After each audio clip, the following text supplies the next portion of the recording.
welcome to the Muslim Street. You can find us, of course, at www.themuslimstreet.com.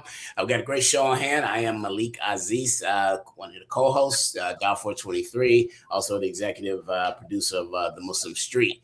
Along with our guest today, we're going to have Art Mobley, who's a founding member of the National Association of Black Journalists, and of course, one of the founding members of the Dow 423, an organization that was founded on the banks of the Nile River in Sudan in 2007. And we also have a special guest, Sheikh Mohammed Sharif, CEO of Sankora Institute, all the way from Mali, West Africa. And of course, the Muslim Street was continued to be produced out of Accra, Ghana, by the Lance Scurv show. The topic of the day is pretty hot. America is celebrating its 250 years of white independence from their former British colonizers, which they then turned around and killed every indigenous tribe that they can find after making bad treaties with them and pulling the sucker punches. And they, of course, began to escalate the European slave trade. Not transatlantic slave trade. It's not used as that's a European lexicon. It's a European slave trade. Why? Because it was the Europeans who benefited. Period. 100%. Right. So we're going to talk a little bit about the hypocrisy around the holiday, July 4th, 250 years. And some of us can remember, as we talked last week, Art, around this bicentennial when it was 200 years. You know, they flooded in the mid 70s. They flooded America with an onslaught of white propaganda. It had the whole black community dressing up in red, white, and blue. Not all of us. Red, white, and blue bell bottoms. Not all of us. So we continue to heighten the contradiction here. Also, just a point of note, the Muslim Street will be on the ground on location in Chicago with the Palestinian movement. And we will be discussing the link between Pan-Africanism and the Palestinian liberation struggle. Art Mobley and myself, we will be live on the ground. And of course, we're inviting the Sheikh Mohammed Sharif and others to participate in front of a live audience where we will take questions and answers and kind of really dive into the importance and significance of keeping the perspective of the Pan-African struggle and Palestinian struggle glued together. Despite what some of these Negro pundits say that I've heard, I don't even want to mention their names because they're just, the white man scales them all over YouTube for a reason. But it's like, well, Palestinians ain't did nothing for us. Where were they at when Tamir Rice got shot? Stuff like, where were they at when Big Mike got shot? Where were they at when Carmelo Anthony, went to jail a few weeks ago? First of all, that's a false narrative and a false comparison. We're witnessing a genocide in 4K by the enemy of us both. And that's, again, what's going to tie us together. So we have Art. As we just dive into this subject, I would like for our guest, Sheikh Mohammed Sharif, CEO of Sankora Institute, to kind of introduce himself to the Muslim Street. Also, tomorrow, we will be publishing on the Muslim Street one of the Sheikh's articles that has to deal directly with this whole issue of Africa and Islam. So, Sheikh, for the audience, please introduce yourself and tell us all about you. Okay. Of course, my name is Mohammed Sharif bin Farid. My father is, of course, Farid Sharif. He was Lieutenant Frederick 2X in the Nation of Islam. I grew up in the Nation of Islam, graduated from the University of Islam out of Hartford, Connecticut. I was born in Los Angeles, California, but because my father was released from prison, in the federal prison out of Connecticut, we joined him in Connecticut and became members of the Nation of Islam. That was in the early 60s. Of course, I graduated from the University of Islam, went to colleges in the South, two of the Black colleges, studied fine art and studied architecture and engineering. Then I went to London in 1979, studied Arabic language at SOAS. And then 1980, I went to Sudan to study Arabic, not Arabic, but I began to study traditional Islamic sciences with the Fulani and the Hausa and the other West African scholars who were in Sudan at the time. It was during that period in 1985 that I established the Sankore Institute, simply because I began collecting a lot of Arabic manuscripts. And from there, in 1986, I then traveled into West Africa, Chad, Nigeria, Niger, Burkina Faso, Mali, collecting more manuscripts as well. In 1990, I came back to America after 10 years of stay in Africa. I set up the Sankore Institute, of course, on the ground, and I also became a Muslim chaplain in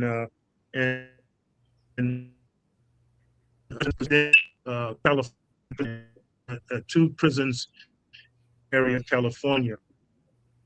During that period, for about 7 years, I was a Muslim chaplain, but I ran afoul with the United States government because I was successful at leading the Muslims in a class action, which we won. And it began in 1996. They won it in 2003, but I was basically fired. I was kind of targeted at that moment. I think then, I'm not sure if that was the case then, but for being an unregistered agent of a foreign nation. That was the kind of the charge that they placed on me. I left the United States again, just out of just fear. Came back to the United States in 2000. Left again in 2001. Eventually, in the United States, we established a Jamaat called the Jamaat of Sheikh Usman Dan Fodio, connected to the Sheikh Usman Dan Fodio, which is in Sudan and Nigeria. I was the leader of that organization in 1999. We then confederated with Jamaat of Imam Jamil al-Amin and all the MIB and the IRM in Cleveland and also in Hala. And we took our confederation to 2002, demanding our rights for self-determination. Of course, we know what happened to Imam Jamil al-Amin. About 1 month after our confederation, he was arrested on trumped-up charges. Another brother in the confederation, Imam Lukman in Detroit, was assassinated. Premeditated assassination by the FBI. 2005, there was an attempt on my life, and that's when I left the United States, went to China. 1 year after that, the FBI raided our masjid and our Sankore Institute in Pittsburgh in 2006. So I was in China for about 7 years, working, and then I returned back in 2012. I've been here since that time. I gave up my citizenship because the Americans refused to allow me to come back when my mother and my father passed away. So I denounced my American citizenship. I took on Malian citizenship, and I came to Mali, bought land, and we're building a masjid here, an institution where we're seeing manuscripts, and I've been translating the manuscripts from Arabic, from Hausa, from Fulfulde into English, and getting into our people in the Western Hemisphere. And I still give classes online to our people in the United States as well. Yeah, that's wonderful work, brother. Really appreciate what you've gone through, and understand that that's what makes the real, true heroes of our culture are people who've done the kinds of things that you are doing, and continue your work, brother. Really appreciate what you've gone through.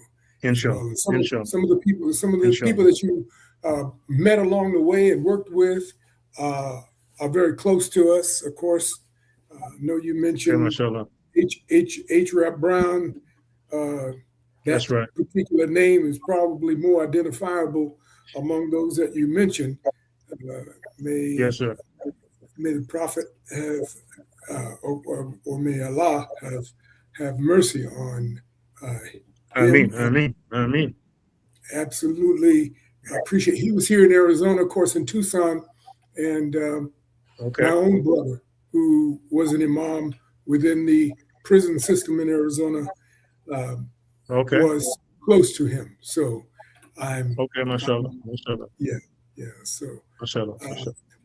we on the Muslim street here, we've got the volume and the length and breadth to talk to people as far away as Mali, and we want to bring this into contemporary questioning and talk about what is going on in the Sahel states as well during the course of the topic, if we can. And you being right there with Assimi Goita and the brothers in the Sahel, I mean, I know your work is going to continue to excel and is already changing the ground underneath everything that's going on. Your presence, I'm sure, has made a great difference, brother. So appreciate that. Before you jump into the Sahel and kind of tying that in, I just want to make a note. We've had Imad Al-Turk, who is a correspondent from the Muslim Street for Palestine, out of Jackson, Mississippi, Palestinian brother. He's also the co-founder of the International Museum of Muslim Cultures down in Jackson, which for about 7 or 8 years on their board. And about a decade and a half ago, we had an extensive exhibit on Timbuktu. This was a partner with the Data Memorial Library in Timbuktu in Jenne to pull that off. Yeah, you're talking about Dr. Yes, talking about Dr. Abdul Qadir. He's here with me. We work together. Abdul Qadir. Yes, that's right. We work together here. Yeah. So welcome to the Muslim Street. Welcome aboard. We look forward to your contribution. I to tell you that we respect the scholars. And the direction in the Muslim Street is to deliver and continue to disseminate information that you're not going to get anywhere else. And that's the role we're on. And also, Art, talk a little bit about how we're scaled actually in Africa as opposed to, just getting started on YouTube. Absolutely. Yeah, we're appended to the Afrique media structure there in Africa. And even though they have moved to a mostly French, like Art, Art. Yeah, it looked like we lost Art. But he'll come back and talk about that. Let's jump right into it, Sheikh. You also wrote extensively an article yesterday that kind of got a little late last night. Yeah, Art, you breaking up there. Again. Yeah. Can you hear me now? Yes. Am I okay? Yeah. Yes, all right. Well, I know we're going to have these fades, and we might have to make some adjustments from Ghana there. But just one of the problems that we have doing this internationally. But let's just stick with it as we can. I'm really, really curious as to what's going on there in the Sahel and Mali and Burkina Faso and Guinea and Niger in particular. We know that that's the new frontier of African liberation, and would like to get some of your impressions on what is going on there. And then also, a lot of things are happening around the continent. We've got serious atrocities going on in Sudan. We've got a xenophobic alleged challenge in South Africa right now, where some of the movements there locally among the Zulus in particular are leading an effort to evict Nigerians and Ghanaians and people from other parts of the continent from South Africa. There's no discussion of evicting the original white colonizers and the apartheid challenge there, but I'm hoping that it grows to that. If it's going to grow in that direction, let's get all of the foreigners out of the country if that's what it is that you want to do. But I trust my brothers in South Africa that they'll do the right thing, and they're probably a lot closer to what it is that they should be doing, then we realize and get information on this end. But you closer, brother. You are there in the Sahel, and give us some of your reflections about what African people, what the African movement is like and are about currently. Well, I want to begin by referring back to El-Hajj Malik Shabazz. If you all will remember, when El-Hajj Malik Shabazz arrived at the airport, and one of his students, I believe it was Brother James, he said to him, Brother Malcolm, as you know, Elijah Muhammad claimed that he was a divine man.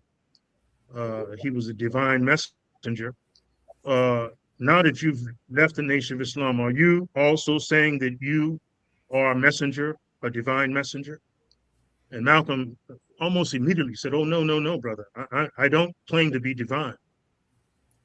But I do believe in the fulfillment of divine prophecy. And that was a very interesting, telling statement he made, because there was a belief within the Nation of Islam about our people in America, and that there would be a return back to the African continent that was foretold in the older scriptures. But the amazing thing about it, that prophecy is not unique, wasn't unique with Elijah Muhammad. There was always a group in the United States that believed that, a group called the Ishmaelites that emerged right after the turn of the 19th century. And prior to that, many of the slaves had this belief, particularly the Fulani themselves, in their historical beliefs. They believe that they are among the lost tribes of the Banu Israel, the Fulani, or the Torotbe particularly. Same thing with other tribes as well. So there was this kind of belief right across the board about the diasporan Africans that we were the descendants of Abraham. And a part of the divine prophecy is that we would return back home. Now, and why am I saying this? I'm saying that to say that the return of our people back home has an eschatological effect upon the African continent. And Malcolm said that. He said, we cannot separate our development from the development of Africa. Our development is hand in hand. Africa cannot develop unless the Africans in the diaspora developed. And the Africans that develop and the diaspora cannot develop unless Africa's developed. It goes hand in hand. And so us returning back to the African continent has an impact. It has a spiritual impact, recognized by God himself, that will, and it's not surprising that as you see the diaspora Africans returning back to the African continent, you're seeing a movement among a reemergence of that idea that Nkrumah talked about, this united Africa, United States of Africa is reemerging, not just by talk, but literally on the ground, and particularly in Mali, Niger, and Burkina Faso. Beautiful. So that's what's happening here now. That's what's going on in the Sahel. I wouldn't include Guinea among that, because I think the trajectory of Guinea is like in a slightly different direction. They still have ties with the coup d'etat that took place. The French was behind it. They still have ties with the French. There was the fear, and one of the reasons that the coup d'etat took place in Guinea, because there was this fear that there was an element within the Guinea army that was siding with Traore and Assimi and Abdurrahman in Niger. And so, and same thing happened in Benin. There was an attempted coup d'etat there as well. And so, but what's happening in the three countries in the AES is that now we've become one. As you can see here, this is the passport. That's the AES passport, which is the passport for the three countries. We have a single army now. Our armies have united. Just last, I think about 3 months ago, there was a meeting, and this is because the head of the AES was Assimi Goïta. He was the first head, but about 3 months ago, it was turned over to Ibrahim Traore, and he's going to hold it for 2 years, and then it's going to be turned over to Abdurrahman. But when they were here in Bamako, three things were established. Number one, a central bank was established based upon gold, and the development of a unique currency backed by gold and by our own resources. That's number one. Taking us, how can I say, injecting us away from the whole Western banking system. The second thing that occurred is that there was a central radio station whose center would be in Niger. And then there was a central media station, TV station, whose center is in Mali, in Bamako. And then there's a central journalist station, printed news, whose station is in Ouagadougou in Burkina Faso. So we've kind of shared our kind of resources. But the most important thing was the unity of the army, because with the unity of the army, we've been able to literally eradicate the terrorists, the Muslim terrorists that have been funded by the French and other elements, United States and other elements, literally have wiped them out recently in Kidal. In fact, even the destruction of that group in northern Mali was so thorough that the UN tried to come in and ask us to be sympathetic towards those groups. But I say, no, we're going to get rid of them. We're eradicating them. And the reason why we've been successful against the terrorists is because of the unity, this one common army between the three nations. And I think if that happens in Chad, if Chad joins us, if we were hoping Nigeria would join, but it seems that Nigeria is hopelessly domestically colonized. Even their constitution itself is nothing but a copy of this constitution that we're going to be talking about that's 250 years old. It's literally a carbon copy of the American Constitution. So it's almost difficult for them, I wouldn't say impossible, but it's difficult for them to break, even though they have broken in the past. People like Muhammad Murtada, Muhammad al-Bukhari, and others that are broken,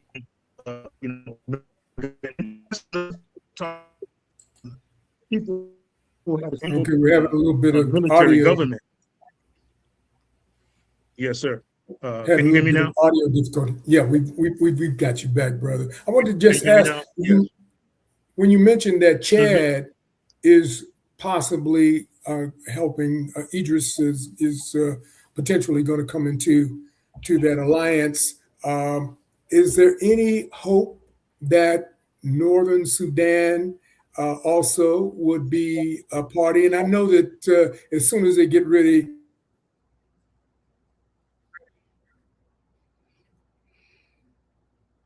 Art, are you there? Art seemed like he was asking. I heard him say as soon as they get rid of. He said as soon as they get rid of, and that's where we lost.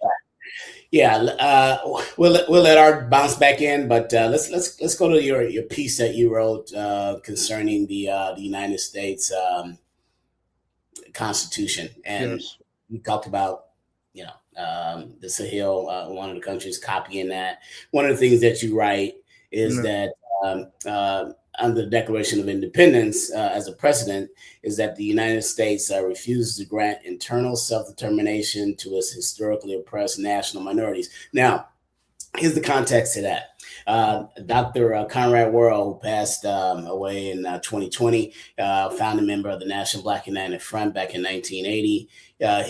He said that when we came to the point of the Emancipation Proclamation, 1863, then ratified in 1865, he said that our now former oppressors didn't even ask us if we wanted to be Americans, because the question of our sovereignty, which is the reparations of what we were before you captured us. Okay. So this is a very critical juncture in our history that nobody even talks about. We mentioned it here, and I'd like for you to dive into that contradiction. Well, one of our great scholars, a scholar by the name of Dr. Yusuf Naim Clyde, he was one of the lieutenants of Malcolm X. He was the head of the OAAU in Montreal, Canada. In fact, he was a Sunni Muslim. When El-Hajj Malik Shabazz came back from Mecca, he was the first Sunni Muslim who had been Sunni Muslim, because he comes out of the Gula Geechee people, and he's a direct descendant of Muhammad al-Bilali. And so he was an international scholar at the time when he met Malcolm. And so because he was so advanced in his understanding of political science, Malcolm appointed him as the head of the OAU in Montreal, Canada. He went on to establish a group called IHRAM, and IHRAM is called the International Human Rights for American, the Association of American Minorities in America. It's the only organization that represents all national minorities in the United States. Of course, being a student of Malcolm, he followed that idea of taking our case to the United Nations. And so he wrote an excellent book called The Anti-Social Contract.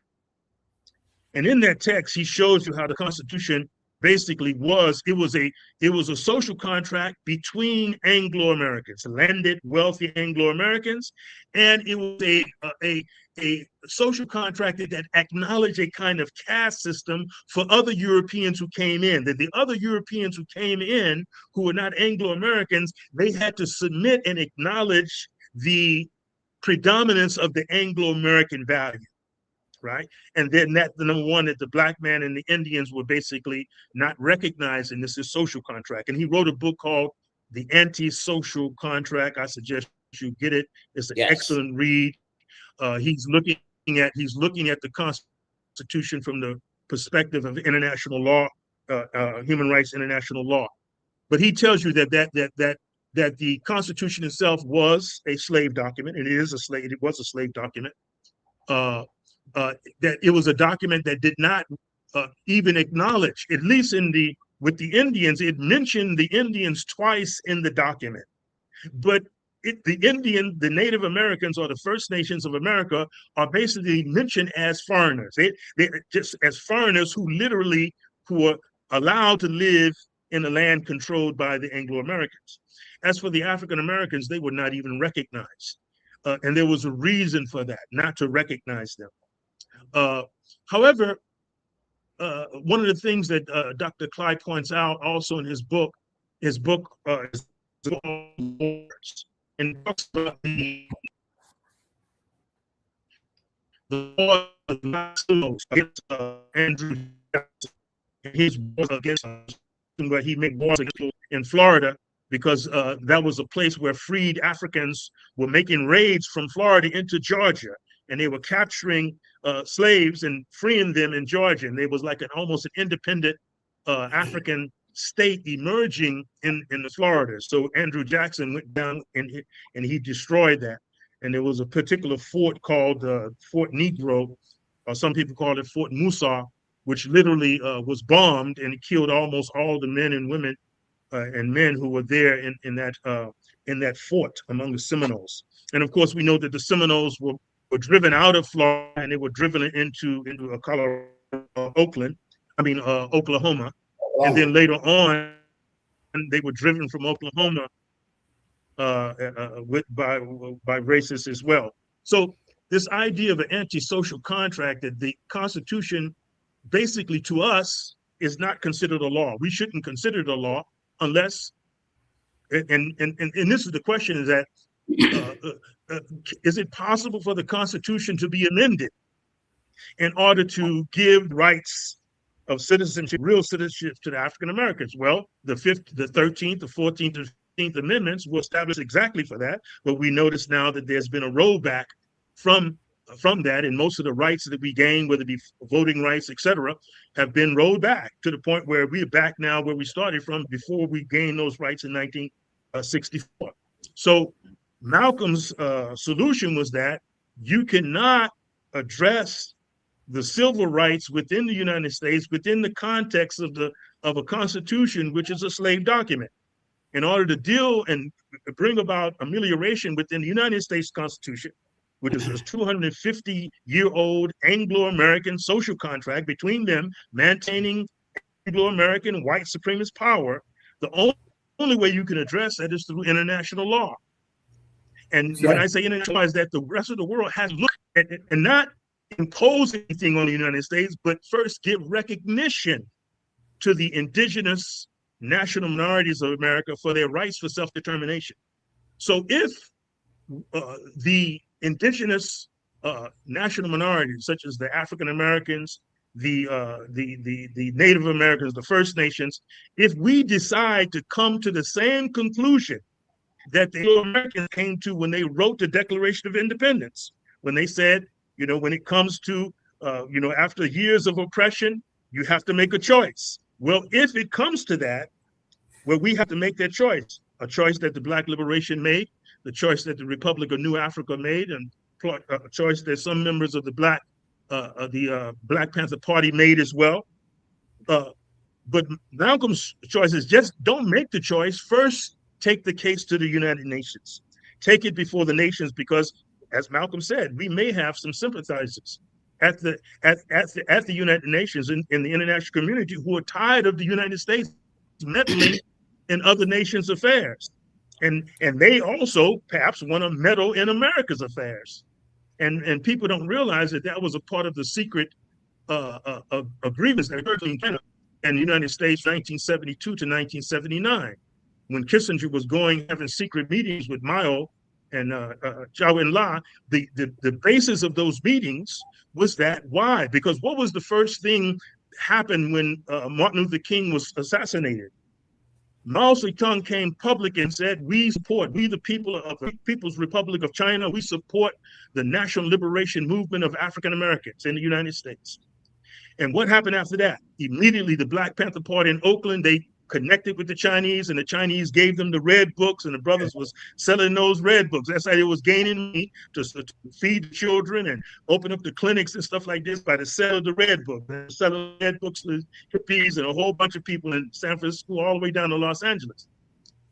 When that happened, Kissinger, that's when Kissinger decided to open up secret talks with China on the condition that China, you need to accept the status quo. If you accept the status quo in the United States, we will also accept the status quo with your relationship with Taiwan. And we will recognize the Chinese policy. And that was a part of the agreement. It was almost 4 years they went through secret conversations between Kissinger and the the People's Republic of China at that time. Once it was agreed upon, the United States agreed not to recognize Taiwan as a nation, recognized not to give weapons to Taiwan. All the time that was happening, COINTEL was happening as well. The United States was wiping out any group in the United States that the that the People's Republic of China could negotiate with if the negotiation didn't go through. In other words, they were wiping out any chance of a Taiwan problem in the United States by wiping out the Black Liberation Army, Black Panther Party, every single group that was moving towards the rights of self-determination. They chased them out of the country, killed them, assassinated them, arrested them, or put them in jail. That's a fact. So now in 1979, once the agreement was made, President Carter, he changed the agreement, he violated it, and he began to sell weapons to Taiwan, knowing full well that the Chinese now wanted, okay, if you're going to do that to us, we're going to find what Taiwan group you got in the United States that we can support. The United States knew full well that they had gotten rid of it. And there was no group in the United States that the Chinese could engage with for the rights of self-determination. And so, and that situation still stands. But the Chinese, for one thing, they are still, and this was said at the United Nations as well, in the recent, when Dr. Cly established their resolution there at the United States, but the United Nations recognized that a genocide had taken place in the United States against the African American population. That occurred in 2003 when that resolution was established. The problem was that the African Americans, there was no organization, there was no vanguard group on the ground in the United States that can now go to the United Nations and appeal to the United Nations and say, okay, we have a problem here and we need your advice, we need your recognition, we need your acknowledgement. And so that remains the challenge now. Brother, when you say that, and so what happened with, yes, when you say that remains the challenge now, are there any outlooks formulate those kinds of organizations now where we can take the plight of not only African Americans, but our Pan-African movement again to a international level and attempt to garner some not only sympathies, but some synergies so that we can build. That's right. That's right. Well, number one, the attitude is there. The attitude is there in a large portion of the world of the South nations, whether it be in Asia or in Africa. The attitude, they're waiting for us. They're basically waiting for us to become politically sophisticated enough to be able to demand that. However, what we did on a small level is that once I was appointed as the Emir of Jamaat Sheikh Usman ibn Fodio in 1999, Imam Jamil al-Amin, who was the head of the Majlis al-Shura, National Majlis al-Shura in the United States, he called for a meeting of all Muslims to come to Atlanta. And I met. And when I met with him, I said, listen, I came to confederate. We came to confederate our organization with your organization, downsize our national kind of egos and stuff, and let's confederate like a EU or OAU as Muslims, and then we take our case to the United States. So if the United Nations. So if the United Nations wants to address Muslim problems in the States, they would come to us. We would be the representative of the indigenous African Muslim populations in the United States. The United Nations would recognize us as that group. Once we did that, and the danger in it, I mean, when we had the meeting, unfortunately, there was a brother there from Saudi Arabia who I learned later on that he was the head of the intelligence, Saudi intelligence. He was in the room when we had this meeting. And I remember when I first brought up the thing, I told Brother Imam Jamil al-Amin, I said, listen, I came here to confederate. I came here to confederate. And he said, absolutely. And the other imams, Siraj was there. Imam Mutawa from Cleveland was there. The brother who had RAM, what's his name, Muhammad Ahmed was there. There a whole bunch of our national leaders were there. And they all agreed that this is the right thing to do, is to confederate. As soon as we agreed to that, the Saudi brother said something which is quite interesting. He said, y'all talking about starting a jihad? And I remember that one of our elders out of Harlem, he said, this young brother, because I was a young man then, he said, this young brother didn't say nothing about jihad. All he talked about was confederation. How could you read into it when he said confederation, you read jihad? And I believe it was at that moment that this Saudi man made his decision.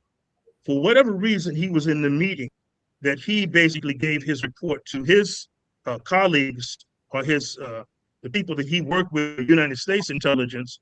And that's when I believe that they need to set up this here target against Imam Jamil al-Amin. Because remember, it was within a month after that confederation. We met in August of 1999. By October, Imam Jamil al-Amin was arrested. So between the time of our confederation, because we were going to meet, he said we're going to go to make Hajj, we're going to go to Hajj, and we're going to establish our operation at Arafat.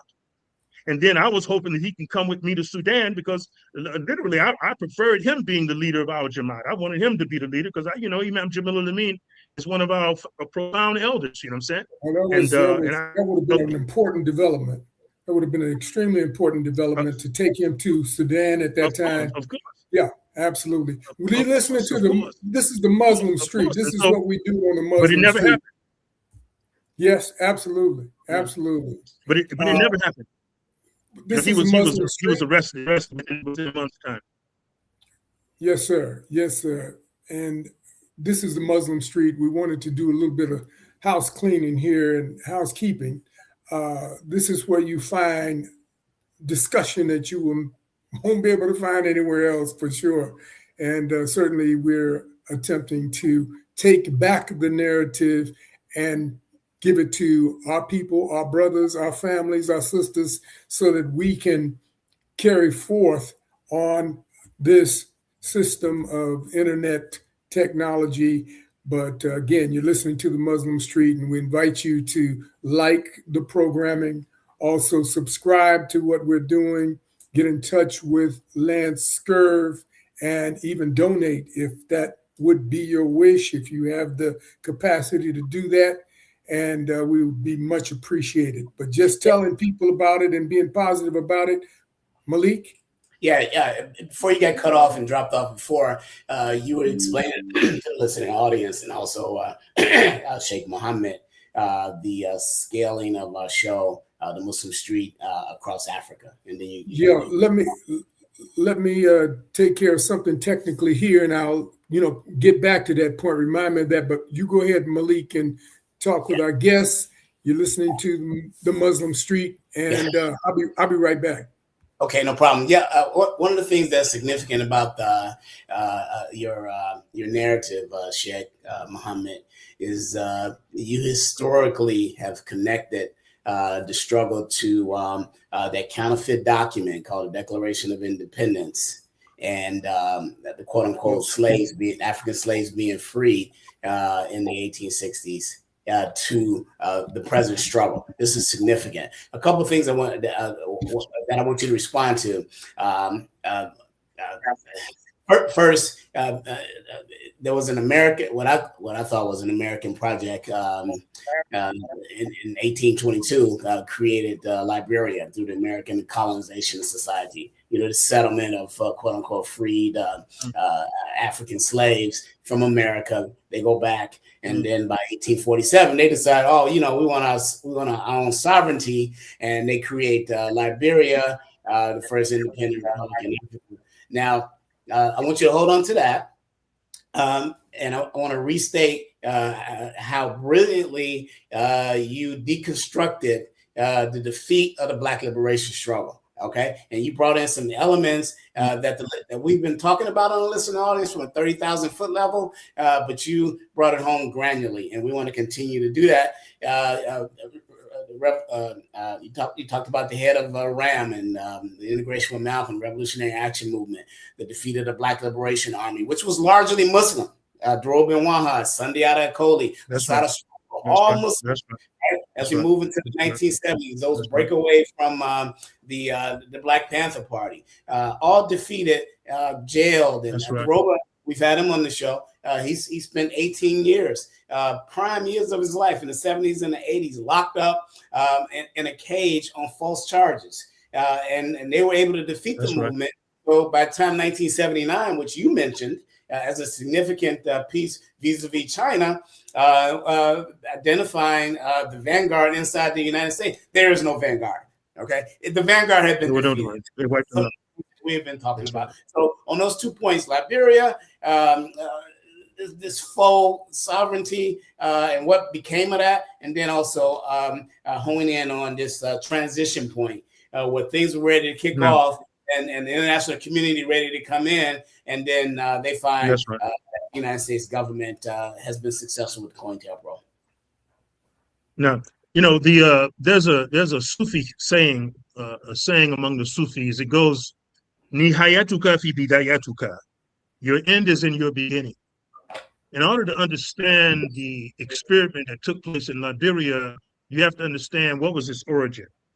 Did it come from the impetus of free, liberated Black nationalists who wanted freedom, or was it an American project to advance American sovereignty through their slaves or freedmen? We have to look at what happened in Liberia. What was it? What was the financing behind it? And clearly we know that even though there were certain individuals who were there, such as what's the great author, Edward Blyden, he was among them. Even the slave Muslim, Abdurrahman, Ibn Ibrahim, who was from Timbu, he was among those who went back, among those people who landed in Liberia. There's no doubt. So you had dynamic people there, but the people who were running it, the people who were financing it, was basically American interests, who felt that, okay, rather than integrating the Africans into American society, it'd be best for them to go back to Africa, but act as our vanguard, similar to what Israel is to the United States in the Middle East. They wanted Liberia to be the same thing for them in the African continent. And for the most part, when you look at intelligence relationships, defense relationships, that's the role that Liberia has always played when it comes to United States interests in West Africa. You know what I'm saying? And proven. Remember when our brother Lieutenant Sergeant Rollins, when he took over the second time, he basically took over Ghana, when he flew in with that airplane, basically just took over. And at that time, they also uncovered the CIA operations in Africa. All the CIA operations in Africa were in Ghana. And that was the same year when 2 CIA agents were killed in Sudan.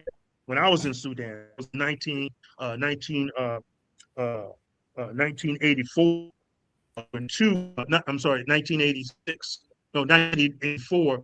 2 top CIA agents were taken out by Palestinian soldiers. They came in, brought the weapons in from Libya, and they killed them, assassinated them in this, and right there in the hotel in front of everyone. It was like an open desk where all the expats would go to eat, and you had a lot of journalists there as well. A lot of officials were there. They killed them right in front of everyone.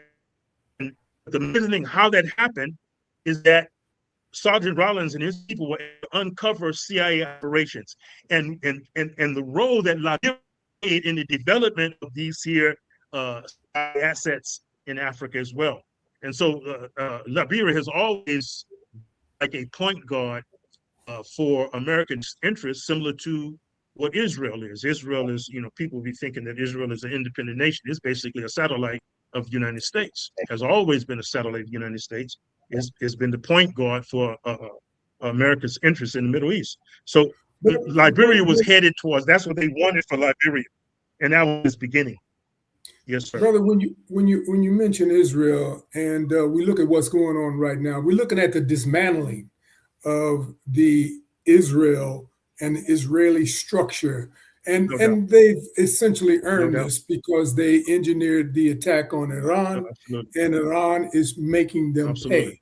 In the process, they are also making the U.S. assets in the area pay dearly for what they have done. 18 bases are completely destroyed, and they will never be built again. If they are, it's going to cause sheer hell for those countries who dare to try and rebuild that infrastructure. Right. Israel, of course, hopefully this is what we pray for. Missiles. This is what we pray for. In fact, yeah, this is what we pray for, Brother Arthur. And I think that this is what we pray for, and that's what our role is. So you and I and us the diasporans who are returning back home, we have what in Islam they call a dua mustajaba. We have an answered prayer with God because of our unique history.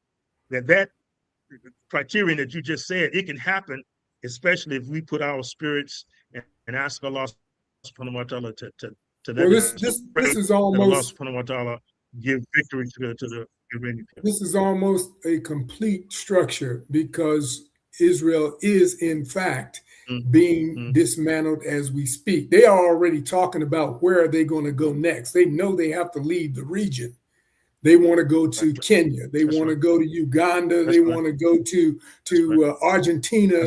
They're looking at where they're going to go, but they know they have to leave that area, So I just wanted to get some focus from you, kind of bring it up to date.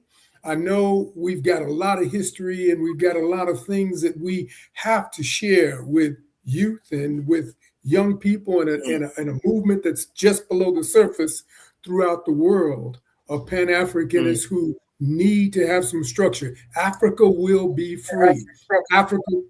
Africa needs to have that leadership towards that freedom, but we need people to understand the context and how they can input and how they can join and be a part of. But what would you say? I mean, we only got about 10 minutes of the show left, and I wanted to make sure that we address this with your viewpoints, brother. How can we put together? How do you see us being able to put this together? Well, the Article 27 Declaration on Civil and Political Rights at the United Nations states that that all in those states where there are ethnic, religious, political, and cultural national minorities, they have the right in league with their members to practice their language, practice their culture, their religion, and be who they are, to be unique. And the nations agreed, and the United States accepted this here because they used that resolution when the invasion of Kosovo and also the invasion of Libya. They were allegedly protecting people who were being oppressed in Libya. Well, that resolution gives the right of our people in America to freely associate with our brothers and sisters in the African continent at every level. And so so that's what Article 27 demands. And that's one of the things that we want in the United States to actually ratify it in the United States, that we have that right of free association to maintain our culture, to maintain our separateness and our uniqueness, but also to reunite and work with our brothers in the African continent, similar to what is happening with the Jews in America and the Jews in Israel. But we want the same thing. Now, in doing so, that means that there has to be, as our elder, Dr. W.B. Du Bois, we constitute Africa's greatest technological advantage. We bring to Africa its technology, modernism, and Africa gives us, the diasporans, back our soul again, our culture, our inner values. So there's this exchange. What is missing among the diasporans is our inner soul, that the culture, those values of the African continent, and the Africans, what they're missing is that technological utilization of technique that we as African Americans offer. This is what W.B. Du Bois said is true. I think that this has to happen. Us coming back, and I remember Marcus Garvey said, he said it in one of his speeches, he said, man, not every Negro should be repatriating back to Africa. We don't want just regular, we don't want niggers. He said that. We don't want niggers. We don't want niggers and Negroes. You know what I'm saying? Yeah. We want people who have African minds, who have their mind back. Malcolm said the same thing. He said sometimes a fruit can fall from a tree and fall and get damaged and fall so far from the tree that it's unrecognizable. And it's the same thing with many of our people. So the right people to come back to Africa, those who have an African mind, those who have the expertise to help and see Africa as its own. And because now the Africans are really realizing, I think the president in Ghana recently said that they believe that the African Americans is Africa's greatest technological and developmental advantage. But in order for that to happen, we have to see ourselves as one. We can't see ourselves as indigenous Indians or just Americans. As one African American said, "I'm not a Black American. I'm just an American," or I'm not an African. We have to see ourselves. We have to see ourselves as African. Yeah. And I know, because I'm here. I've been in Africa for a long time, and I know once you come with the right attitude, you're going to get the right response from our fathers in the African continent. If your attitude is right, if you come with a nigger attitude, they're going to treat you like a nigger. But if you come with the attitude of a recovered, revived, rediscovered African with an African mind, they'll take you back like the prodigal son, as the Bible says about the return of the prodigal son. And I think once those two things happen, Malcolm clearly said that that's when you will see the true development of Pan-Africanism, world African. That means that we in the diaspora and the African continent will grow together. And it can't grow separate. And nor can we fall victim to the kind of xenophobia, self-hatred that we see now emerging in South Africa, which literally is coming from the Afrikaners. Because you'll notice that before this xenophobia, this campaign of xenophobia emerged, the first thing that happened there was this false idea that the Afrikaners were being persecuted and they needed asylum in the United States. You remember that? Yeah. That was the first campaign. Right. Absolutely. And once they got that campaign pushed off successfully, right after that, that's when the so-called xenophobia idea of getting all these other Africans out. Because number one, many of those Afrikaners, they realized they weren't going to get what they wanted in America, so they went back to South Africa. Well, it's going to backfire. We're finding them saying, listen, the only way we can survive. Say it again. I said it's going to backfire on them because just like it did during the voting that was going on, that idea and they're advancing that effort to try to create that xenophobia is going to backfire on them because they are foreigners too. They are still considered foreigners, no matter how badly they want to append themselves to the African continent and say that they're a white tribe and that they belong there. They're going to be in trouble in just a bit. You know what's going on. Kanto we Sizwe, we don't play, but we've been to Africa. Malik's been there. Yeah, looks like our froze up again there. So one of the things I want to say, I think that one of the what I want to say is that I think one of the books that should be read and pushed was this book by Dr. Sheikh Anta Diop called "The Need for Federated States." Black Africa, the need for federated states. And he went across the board to show, number one, the linguistic unity between Africa, how if the Africans had a unified hydraulic system using the great rivers of the Congo and the Nile and the Niger, looking at the solar potential that stretches from Senegal all the way to the Nile Valley along the Sahel, where the sun shines right directly across Africa. And then that thing that our brother Muammar Gaddafi, rahimahullah, which he was trying to develop, which is you have this aqueduct. It is an aqueduct which stretches from under Senegal all the way to Darfur in Sudan, from central Libya all the way down to northern Benin. It is an underground lake of sweet water that literally could provide sweet, palatable, clean water to the whole world for 1,000 years.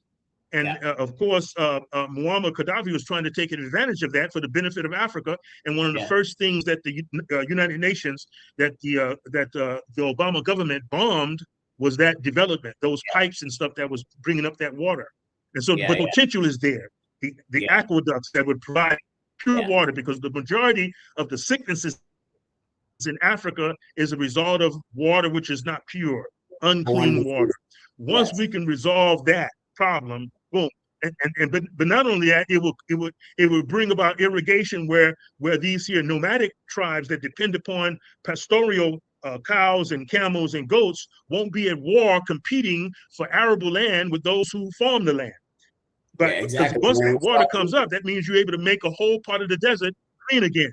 Exactly. So that means now the nomadic tribes, the Tawadeg and these other people, they have a place to graze camels, and then the people, the sedentary people have a place to farm their lands without any competition between these ethnic groups, which is basically a part of the problem that we find in Sahel, these warring problems between. This is the model. Yeah, Sheikh, and this is the model that happened in Mecca when Hajjah and her infant son Ibrahim is afforded water from Allah subhanahu wa ta'ala. The whole region grows, right? So we're closing up with just some. I do want to kind of continue this conversation. And one thing I did want to ask you about back in 2001, the Durban 400, which was a delegation of Africans from America, grassroots organizations led by the National Black United Front, as well as the December 12th movement, went to the UN World Conference on Racism, which, by the way, Israel, South Africa, as well as not South Africa, Israel and the United States boycotted, and they came away with some victories there. We can still pull some people who are still working, Kofi Tahaka, Black United Front, Dr. Obetashak, that movement, and bring them into what we're trying to do as we move this forward. Last thing I want to just close out and say, just listen to the Muslim Street. Next week, we're in Chicago with Art Mobley, the Palestinian liberation struggle, as well as Sheikh Mohammed and others going to join us via satellite. Excellent program. Make sure you're there. Again, we want to thank Sheikh Mohammed Sharif for joining us, and also look for his article. You want to talk about the article on deconstruction, white supremacy, and Islam? before we cut out? No. And we'll be on the Muslim Street tomorrow. Yeah, well, briefly, we have a tendency among, there was a trend that's emerging among domestically colonized Black Muslims and crypto white supremacist white Muslims who are using certain hadith to justify white supremacy. Yeah. That there's a how can I say, almost an inevitability and predominance of Roman civilization until the end of time. There's a hadith that talks about that, but these brothers are misreading it and applying it in the wrong direction. So I took the chance with that article to completely deconstruct that argument and just turn it on his heels. One thing I'm going to say, Brother Arthur, you are welcome. Come to Mali, man. Come and visit Timbuktu. Come and visit Timbuktu, and I'll take you on the tour of the great masjid of Jenne, man. And come and meet the scholars and see the work that's being done with the manuscripts, man. And also, love my wife. She's a traditional Chinese doctor. So if you have any problems with your health and stuff like this, and you can get some treatment and get your health balance again. Inshallah. This is one of the things that we're doing, and we have a clinic here. We actually providing Chinese medicine here. No. Yeah, we're running over time. Welcome. Sheikh Mohammed Sharif, CEO of Sankara Institute, for Art Mobley, founding member of the National Association of Black Journalists, calls to the Muslim Street. I am Malik Aziz, produced out of Accra, Ghana, by the Lance Skirt Show. We'll see you next week in Chicago on the ground for more revolutionary news and more revolutionary information as we move this struggle forward. Thank you. Assalamu alaikum. Assalamu alaikum wa rahmatullahi wa barakatuh. Thank you, man. Thank you.